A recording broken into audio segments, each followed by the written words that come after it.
we are discussing about real numbers. In exercise 1.1 there is one more question remains, that is show that one and only one out of n plus 2 or n plus 4 is divisible by 3 where n is any positive integer.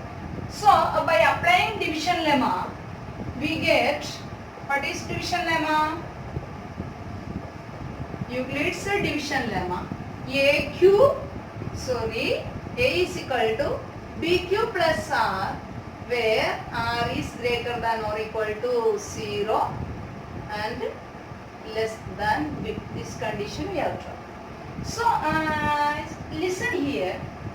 Here actually we know that A is a positive integer. When we are discussing about the Euclid's division lemma, A and B are positive integers where A is greater than B, then there will be Q and R integers which satisfy the condition A is equal to BQ plus R.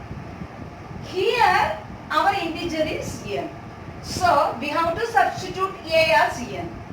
And what about B? B is given, it should be divisible by 3. So what is B value? B is 3.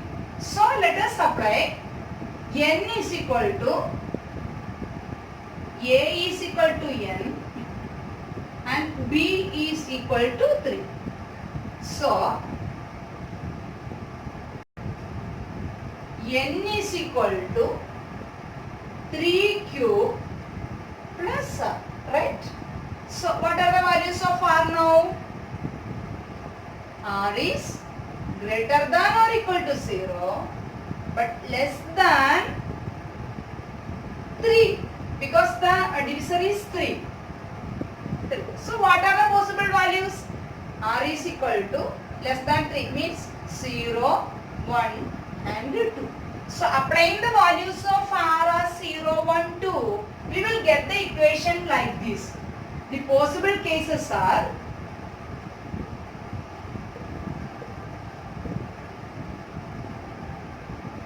which are the possible cases? When we are applying R as 0, we will get one equation. When we apply 1, another equation and 2, another equation.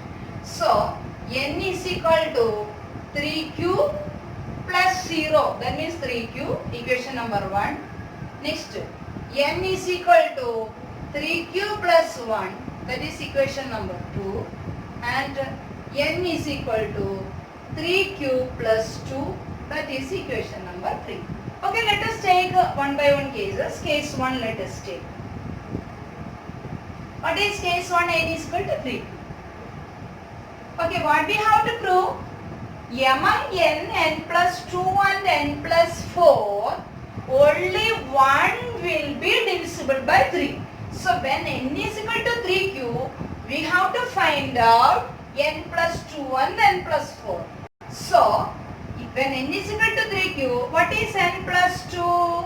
N is 3q. So 3q plus 2. Then what is n plus 4? N is 3q. 3q plus 4. So semi, among these three, which number is divisible by 3? That is only this one. See, only n is divisible. 3q by 3 equal to q. Isn't this one? This is divisible by 3. So only n is divisible. Only n is divisible by 3. Okay. Let us read the case 2. What is the case 2? What is the equation? Equation number 2. 3 n is equal to 3q plus 1. Right. When n is equal to 3q plus 1, what is n plus 2?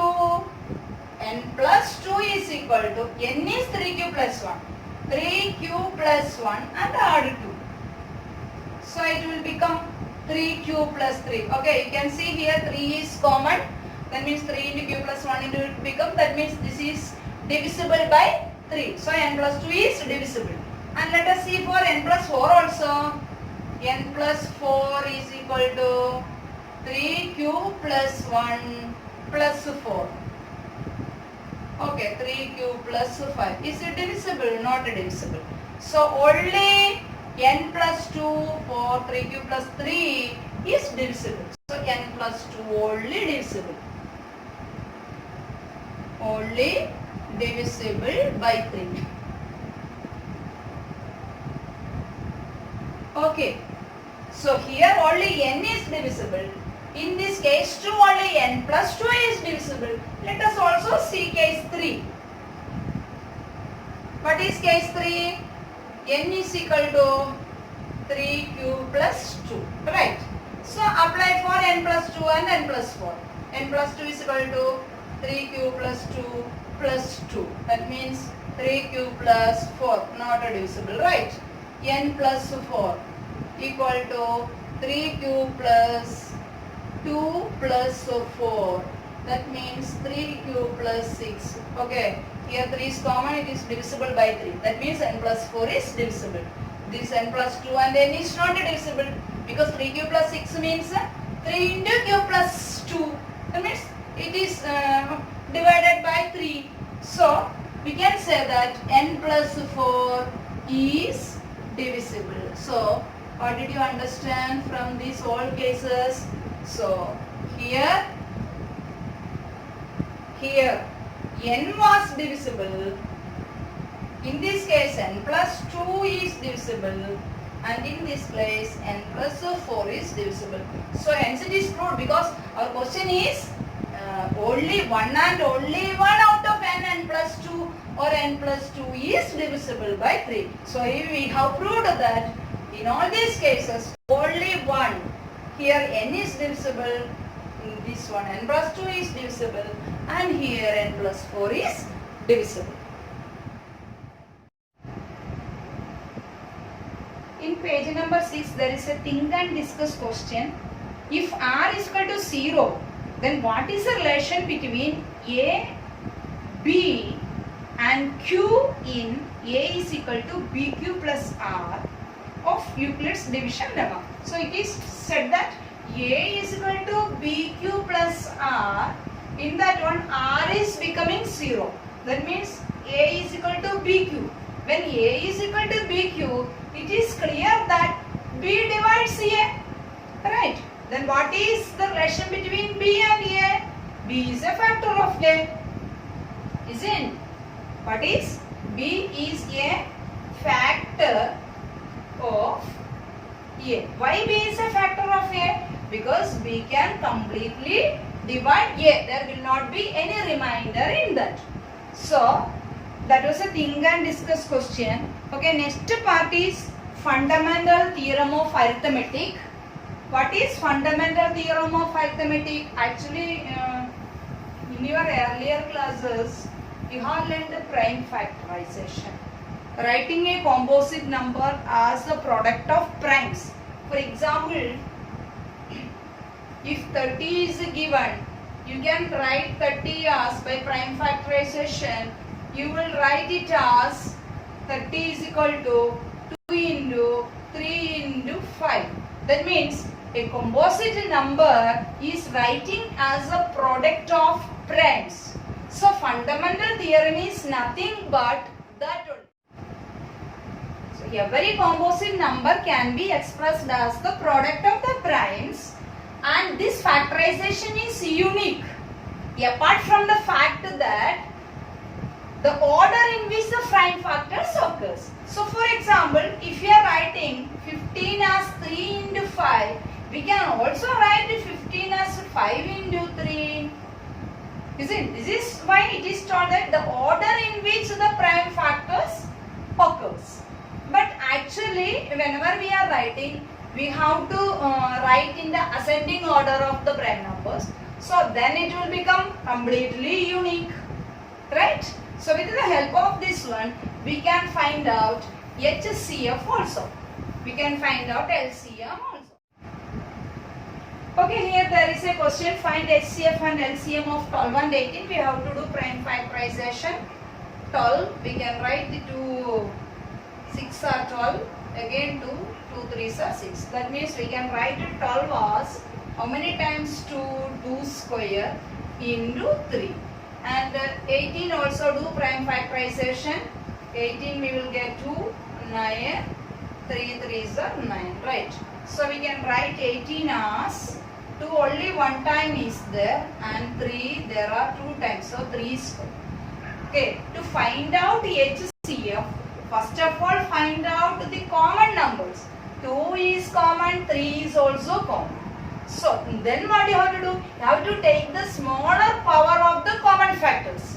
So smaller power 2 square. In 2 means 2 power 1. This is 2 power 2.